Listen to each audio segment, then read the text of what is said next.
أشداء على الكفار رحماء بينهم আজকের এই বিক্ষোভ সমাবেশ ও মিছিলের সংগ্রামী সভাপতি উপস্থিত সংগ্রামী সাথী ও ভাইয়েরা, আমরা আজকে ভোগ করা বেতানিয়া জিহাদের দাবানলের আগুন আমাদের অন্তরের ভিতরে জ্বলছে। আমরা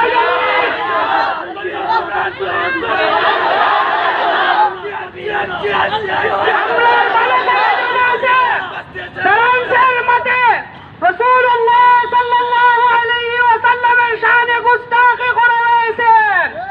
মুসলমানরা কখনো না সইবে না। প্রয়োজন হইলে জীবনকে বাজি রাখে প্রত্যেকটা তাগুতি শক্তিকে মাথা নত করতে বাধ্য করবে। আমি এইখান থেকে সরকারকে এই দাবি জানাইতে চাইতেছি যে 16 কোটি মুসলমানদের এই দেশের প্রধানমন্ত্রী আপনাকে অনতি বিলম্বে ফ্রান্সের যে পণ্যগুলো আছে সরকারিভাবে বয়কট ঘোষণা করতে হবে।